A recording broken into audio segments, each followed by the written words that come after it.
Good Morning Business, le débat. Allez, après les réactions de marché immédiates, on voit maintenant que la guerre commerciale est déjà visible. Nicolas, concrètement, dans le business, dans la vie réelle quotidienne des entreprises. Oui, alors, je ne sais pas s'il y aura vraiment débat, mais ce que je trouve très intéressant, c'est que tout ce que les économistes disent à peu près de manière unanime sur l'effet d'une guerre commerciale mondiale massive, probablement l'une des plus dures depuis un siècle, tout se vérifie. Et là, il ne faut pas longtemps. Les réactions de marché, vous avez vu, il a fallu en fait quelques minutes et quelques heures et à peine 2-3 jours pour que tout soit parfaitement visible et palpable, même si on écarte l'idée qu'on vit un krach boursier, ok. Et ben après, on prend la vraie vie des boîtes. Et là, qu'est-ce qu'on apprend ? On apprend que depuis ces dernières heures, vous avez des quantités, par exemple, d'acheteurs américains qui ont tout simplement annulé leurs commandes au Bangladesh. Voilà. Le Bangladesh, c'est le premier fournisseur de H&M, de Walmart, de Levi's. 37% de droits de douane, c'est terminé. Voilà, c'est fini. Alors, on se demande d'ailleurs ce que l'économie du Bangladesh va devenir. On peut se poser la même question sur celle du Vietnam. Les réactions incroyables du secteur de l'automobile. Prenez les plus grands noms en Europe de l'automobile.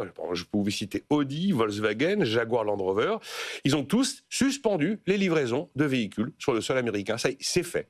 Stellantis a mis au chômage technique tout son personnel du Mexique. Usine du Mexique, tout son personnel du Canada. Vous avez Nissan qui a arrêté la production du crossover au Mexique. C'est pas on se demande si, non, c'est fait. Vous avez ensuite toute une série de grandes maisons qui vous disent, bon écoutez, en avril, là, on prend sur nos marges, on tient, mais c'est fini fin avril. En mai, on monte les prix. Il s'appelle Mercedes, BMW, Hyundai, Toyota. Vous avez la fédération en France des équipementiers auto qui dit clairement, bon, avec une telle guerre commerciale, on a une dizaine de sites en France qui peuvent fermer en l'espace d'un an. Et après, il y a tout le tissu PME. On peut se dire que les PME sont peut-être un peu moins exposés au commerce international, à part qu'il y en a qui sont très exposés. Vous avez par exemple une confiserie de l'Hérault qui fait 15% de son chiffre d'affaires aux États-Unis. Elle a tout réorienté en termes d'export vers l'Europe et le Canada. Ça y est, c'est déjà fait. En fait, les entreprises ne tergiversent pas. Ah mais ça va vite. Il y a une très grande maison de vin de Sancerre qui réalise la moitié de son chiffre d'affaires à l'export, qui a suspendu l'intégralité de ses commandes avec les 22 États américains qu'elle a l'habitude de livrer. Et puis alors on a eu les réactions de marché, puis on a aussi des réactions de macro qui sont quand même assez impressionnantes. Et là aussi ça va vite. L'Allemagne vous dit j'ai 40% de mes réserves d'or qui sont à la fête de New York, je rapatrie. Tout ça, c'est un héritage du XXe siècle. Ils en ont un peu à Londres, ils en ont un peu à Paris. Là aussi, des décisions... en tout cas, l'Allemagne songe à moins 20% sur le baril de pétrole en à peine une semaine. C'est pas courant quand même. Le baril de pétrole tombe à 60%. Et puis des réactions aussi hyper concrètes sur la tech aux États-Unis.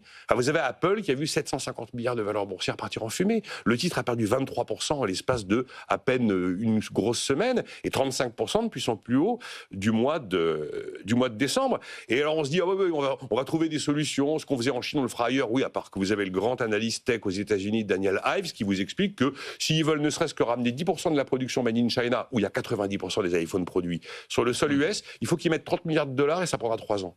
Il y a un moment, il faut regarder comment les choses se passent, comment l'économie vrille en quelques jours finalement. Et donc la guerre commerciale, on y est, elle est à peine déclenchée aujourd'hui, que pas mal d'effets sont visibles. Et je pense qu'une liste comme ça, on pourra en faire une tous les jours. Il en pense quoi, Jean-Marc Daniel ?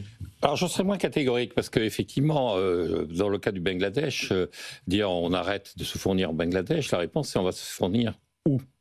C'est-à-dire qu'il y a quand même un moment où, effectivement, il faut mettre dans les magasins Walmart les t-shirts que les consommateurs américains désirent acheter. Alors, ce qu'on constate, effectivement, dans la première période de Trump, le premier mandat de Trump, ceux qui ont le plus trinqué de cet objectif, qui est toujours le même. Les 3 éléments de Trump, c'est toujours réduire le déficit commercial, alors qu'il n'a jamais été aussi important et qu'il a continué à se creuser, y compris sous Trump.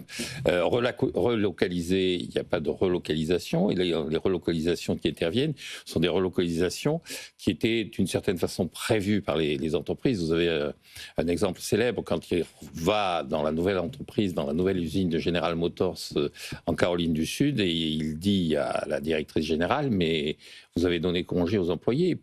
Et elle répond non, une usine automobile maintenant n'a plus d'employés. C'est-à-dire c'est uniquement des robots.